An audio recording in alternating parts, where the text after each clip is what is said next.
What's up, guys? This is Brave, and I'm back with another review of Growing Up Hip Hop. You know what? Let's just jump right into it. So, first off, we have all the guys getting together, and they are going to go ride dirt bikes and ATVs and all of this stuff, right? Having a boys' day, having a great time out in that sandy, dirty desert that they were in. Now, did y'all spot out Boogie?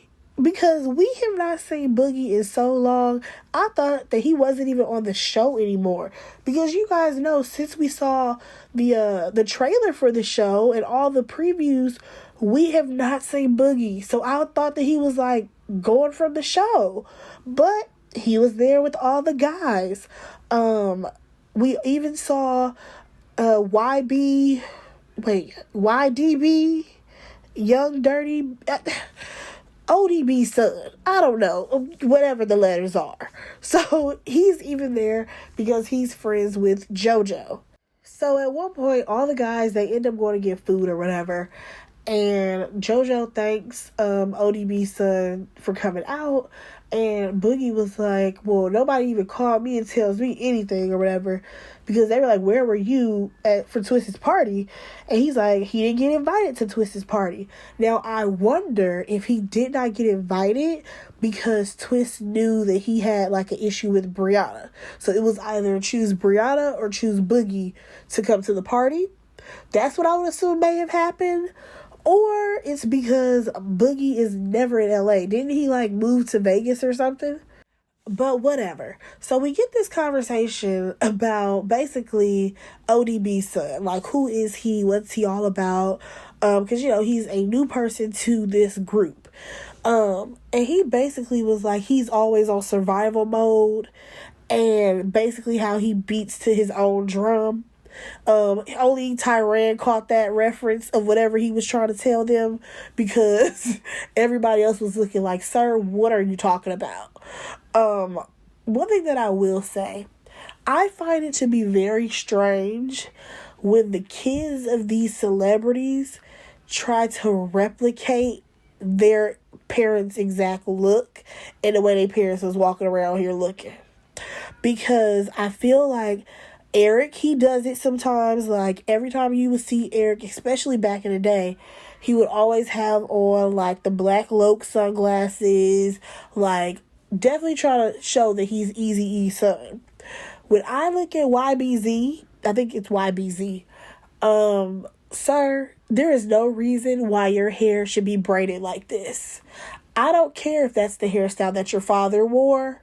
It's out of line and it's out of control. Like, no reason at all for those braids to be shot out at the back of your head. But anyways, so moving on from that, now we have this conversation about how Sean's getting married. Twist is supposed to be the DJ. And, we have this conversation about marriage. And as we already know, out of this group, Eric is married as well as JoJo is married. Now, for me, I feel like these were two different circumstances. Well, not exactly two different circumstances, but basically all these people are marrying these women because they have children by them. I'm sorry, it is what it is. Especially when I think about Eric. Eric has how many kids?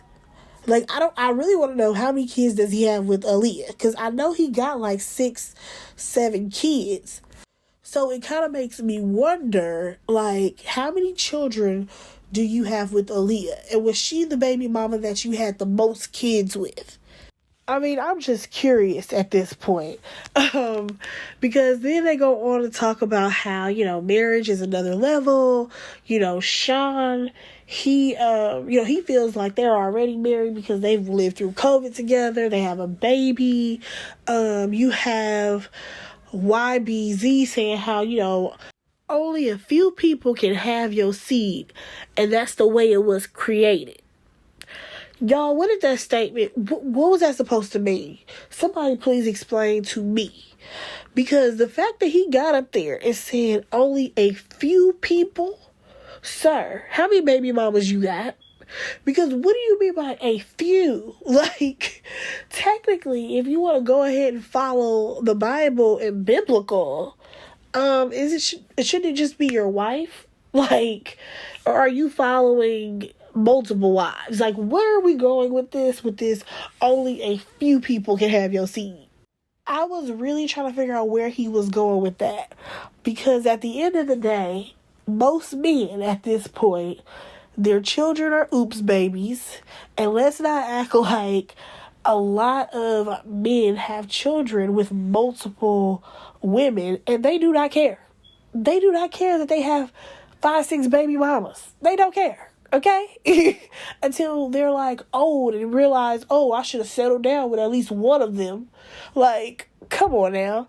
But nonetheless, you basically just had JoJo and Eric reassuring Sean that, you know, there are going to be more challenges that come once he's married to TT. They also briefly talk about like their weddings or whatever, and JoJo talks about how, you know, his dad did not put in on any part of his wedding. It was a very expensive wedding, but clearly JoJo and Denise were the two that paid for it. According to Sean, though, I'm assuming that he was trying to say that his parents were not going to pay for the wedding. Like, I kind of feel like he was downplaying how rich his family is, because I thought he came from money. So I don't know why he was trying to downplay that. Next thing you know, you have Eric chiming in about how basically he learned at a young age that you basically have to work for your money, regardless of the fact that his dad was rich. And I'm just like, I understand that, but your situation was a tad bit different, because unfortunately for Eric, his dad died, and then the woman that he was with was in control of all the money, you know, to begin with. So, with her being in control of the money, it was not like it was divided amongst the children how it should have been. Or at least that's the story that I can recall. Because didn't Eric still end up growing up in Compton? Like, there's no way, all because your dad was from Compton, you shouldn't have been in Compton. You get what I'm saying? But that's neither here nor there. We actually learned a little bit more about Twist and how, you know, his dad went to prison. We already knew that. But we did not know that he actually ended up going to a Lil Wayne concert, found his way to rapping to Lil Wayne, and he basically never went home after that. Like, it took some time for him to go back, I guess, to his mama house. But they just kind of, Young Money just kind of took him under their wing. So let's go ahead and move on to the next scene, though. So we have Sequoia. She's with her mom, Tiny. We learned a little bit more about Tiny. She started off as like a female MC, but now she's in artist development. You guys, I really want to know more about her, because it seems like she has been around in the industry for a very long time. So I just want to know more about Tiny. I feel like she probably has some good stories here. Devin ends up coming over, and they have this conversation about how with these girls fighting, it makes it awkward for all the parents. Because according to Tiny, she's really good friends with Faith, who is with Stevie J. Like, you even hear her telling Sequoia, like, you know, because that's your auntie Faith. So, like, they must be really close. So basically, Tiny, she wants there to be a resolve, because this whole back and forth with Sequoia and Savannah is lame. It doesn't really make sense to her. She just wants, you know, people to be cordial. So she says, you know, she's going to reach out to Stevie J, and she's already reached out to him before, but she's going to reach out to him so that way they can figure something out. Now, Sequoia, on the other hand, she feels like Savannah is the most disrespectful thing in the world, and it doesn't matter if these parents try to, you know, come to a resolve. Savannah is not that type of person to try to, you know, find a solution. Which she's right about it, because Savannah is a lot. And at the same time, we have Tiny, who she says that she has her own relationship with Savannah. So, like, all of this isn't cool. But still, Sequoia is standing on the fact that Savannah has shown us who she is, and we should not go back to try to, be cool with her. But let's move on because we have YDB, JoJo, and Little Easy meeting up at a children's clothing store. We learned that YDB has a baby on the way. This is his 7th child. Yes, number 7. This is the same man who said only a few women can have your child. We also learned that his father had 7 children. I said, so you really trying to be your dad reincarnated, aren't you?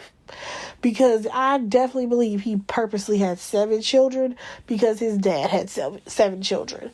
Of course, we already know that Run has 6 kids.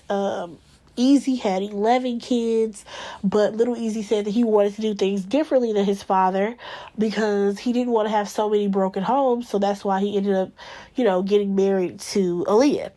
Now we get JoJo telling his story, and I kind of had a problem with JoJo's story, but we'll get there. So he talks about how, growing up, because there were so many siblings, time would go by, and how, his parents got divorced when he was 3 years old.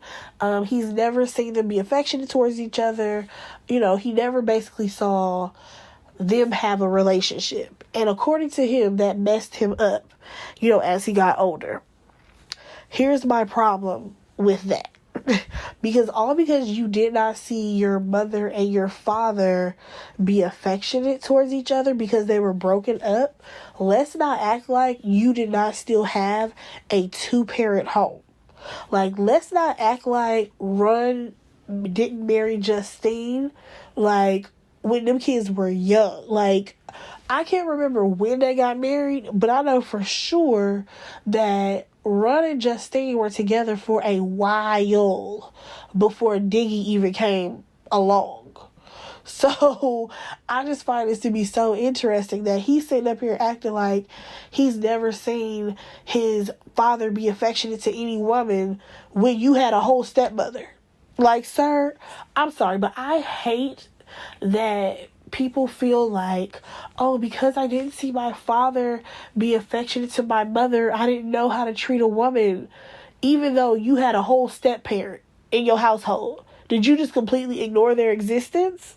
But you know what? Let's go ahead and move on to YDB, because according to him, he basically doesn't want his children to really, go the hip-hop route.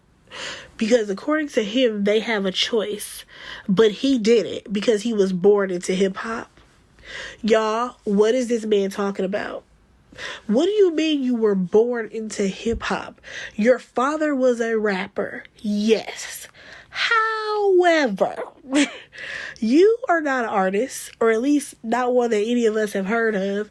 And secondly, you could have gone a different route. You could have done something differently.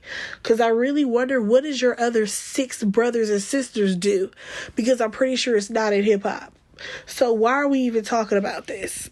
Okay, sir, let's move on. Now, y'all, this has got to be the most awkward scene I think I have ever seen on TV. Like, ever. You have Tyran going to go see his mom, Peppa, right? And they're just sitting on this couch. It is the most awkward conversation. It's like she didn't know what to talk to him about. He didn't know what to talk to her about. I'm like, do y'all talk to each other at all? So basically, the whole point of this conversation was Tyran giving Peppa an update about TT and TT's wedding. That was pretty much the premise of the conversation. There was a lot of dead air and a lot of them just looking and smiling at each other. All right, let's move on. You guys, next we saw a quick little clip of TT with Baby Lath and Tyran. And Tyran is basically trying to put the bug in her ear to possibly invite Peppa. As we already know, TT wants no parts of Peppa or Egypt. Therefore, they are still not invited to the wedding. All right, so we next see Devin, Sequoia, Little Easy and Lazy Bone in the studio. Sequoia, she ends up playing a part of her song. Oh wait, actually, let me go back a little bit, because when it was just Eric there, they had a conversation about how they're doing a documentary on his dad. Now, she thought this was going to be like something positive, but he was like, well, actually, it's more of an investigation to see if there's more to the story, when it comes to the information surrounding his father's death. But when Lazy Bone finally got there, of course, Lil Easy and Lazy know each other because of his father. Sequoia is ready to play this song called West Side Baby, right? So she plays the song. I'm going to be honest with you. I did not like the song. There was too much auto-tune. The actual verse took too long to come in. I get it. She's an LA baby, but it was just too slow also. Like, I get it. She's going for that whole vibe music, but you got to come a little bit harder than that, especially with all that auto-tune. But everybody in the studio liked the song. So we then see Stevie J and his son, Little Stevie, the cute one. And they're going to meet up with Tiny and Sequoia. So in this conversation, here we go with smooth talking Stevie J. According to him, he does not condone violence. He does not condone, hitting and all of that. However, he has a proposition. And his proposition is that, they get in the studio. They make some music together. And Sequoia is like, sir, that's not good enough. Now, I will say this. If I was Sequoia, I would definitely want to get into the studio with Stevie J. Y'all, hear me out. I know that we look at Stevie J as like, a washed up producer. We look at him as the guy who was messing around with Mimi and Jocelyn and loving hip hop and all that drama. But one thing that I will not take from Stevie J is that he is an actual musician and he is an actual great producer. Regardless of all the foolishness that Stevie J has been through and done, I will not take that from him, that he is an amazing producer. And he actually does play multiple instruments and all of that. I'm not going to take that from Stevie.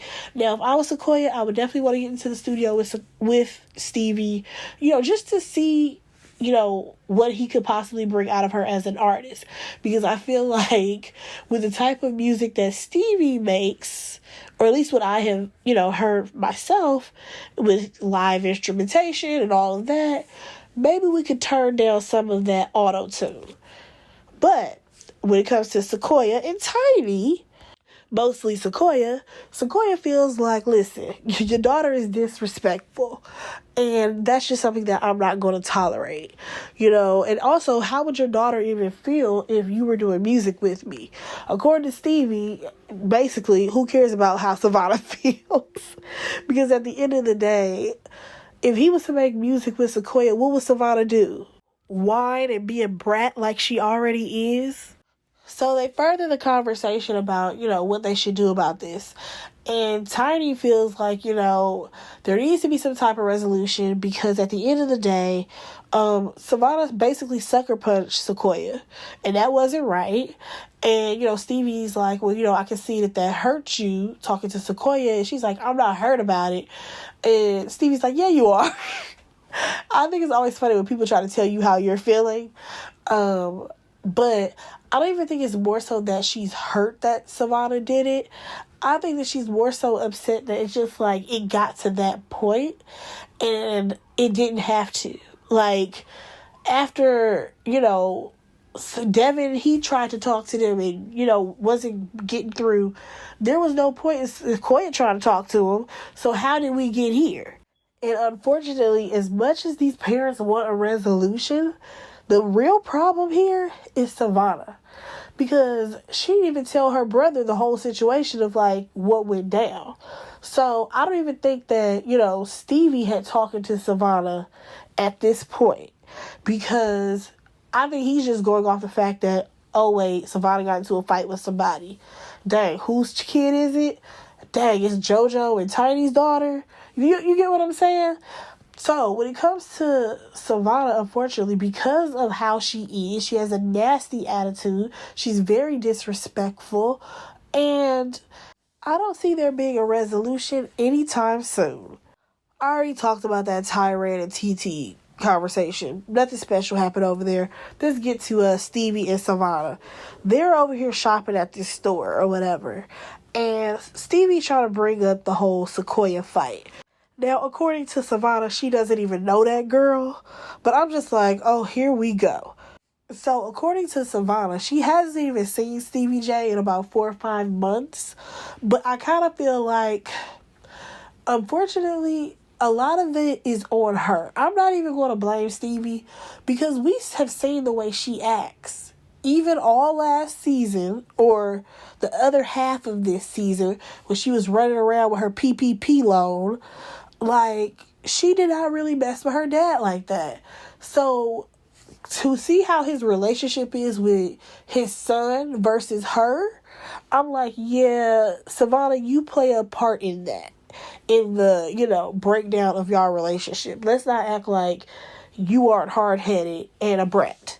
So, we actually see Stevie try to ask, Savannah nicely, like, hey, Tiny wants to have a conversation with you. Would you be willing to do that?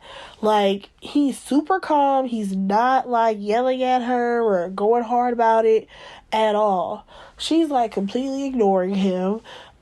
She's in her confessional talking about how, Stevie J, he didn't raise her. Her mom did. She, was raised by a single mom. All this stuff. And I'm just like, okay, cool. I get it. You were raised by a single mom. Stevie didn't even live in the same city as your mother. So, I don't see how he was going to sit up here and raise you. Not trying to be, like, dismissive or act like he shouldn't have been there. No, he should have, but I'm just thinking, realistically, when you have parents that live in different cities, different states, yeah, he ain't going to be around like that. Here's my issue, though. You're using his name to be on this show. So either you're going to, try to fix the relationship with him or stop using his name to get on. Y'all get what I'm saying? Like, I think it's whack for you to sit up here and be like, I was raised by my mama. Forget my daddy.